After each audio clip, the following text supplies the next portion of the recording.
મિત્રો Jamnagar tech fest 2026 નું ભવ્ય એક્ઝિબિશન જામનગરમાં થવા જઈ રહ્યું છે. એકદમ એટ્રેક્ટિવ સ્ટોલમાં આપણે પહોંચી ગયા હતા. ખાસ કરીને જો તમે એકદમ નજારો ખાલી તમને બતાવી દઉં, લાઇટિંગ જો અને ખાસ કરીને વાત કરીએ ડિસ્પ્લે બોર્ડિંગની તો કેમ છે મજામાં? બસ ફાઇન મયુરભાઈ, કેમ છો? કઈ સર્વિસ પ્રોવાઈડ ખરેખર જોરદાર લુક જો તમારા. Thank you welcome. આપણી પાસે એલ્યુમિનિયમ ચેનલ લેટર્સ છે, આપણી પાસે એસએસ ચેનલ લેટર્સ છે, આપણી પાસે મલ્ટિપલ વેરાયટીઝ ઓફ સ્ટીલના એલ્યુમિનિયમના બધા ડિજિટલ લેટર્સ છે, સાથે આપણી પાસે લિક્વિડ લેટર્સ છે.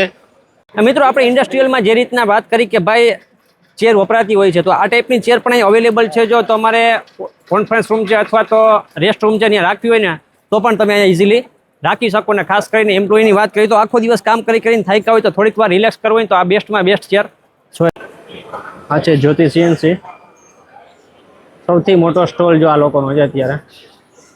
જોઈ લ્યો તું અહીંયા જામવો પડશે. વાત કરી દે કે આખા જામનગર હું આખા ગુજરાતને ગાંડું કરી નાખ્યું ને એવું જ પાછું ભાઈ જામનગરમાં મોસ્ટ વોન્ટેડ અહીંયા બોર્ડ જોવા મળ્યા. આપણી એક્ઝિબિશનમાં વાત કરી દઈએ તો હવે ટૂંક જ સમયમાં તમને બતાવી દેશે કે આ વસ્તુ છે ને હું જઈ. મિત્રો કોઈ પણ મોટી કંપની હોય ને એને યુનિફોર્મની જરૂર પડતી હોય. ખાસ વિશાળ રેન્જમાં યુનિફોર્મ્સ રેડી સ્ટોક રાખીએ છીએ અને વિધિન 2 to 3 ડેઝ અમે લોકો ડિસ્પેચ આપી દઈએ છીએ વિથ ધેર બ્રાન્ડિંગ્સ. આ ટાઈપનું એમ્બ્રોઇડરી વર્ક્સ, પછી આ ટાઈપની પ્રિન્ટ્સ વગેરે બધું જ કરીએ છીએ. ને આ એક ફેબ્રિક હમણાં નવું લોન્ચ કરેલું છે. અચ્છા, એમાં અંદરથી 100% કોટન અને બહારથી પોલિએસ્ટર એવું ફેબ્રિક છે. બરાબર.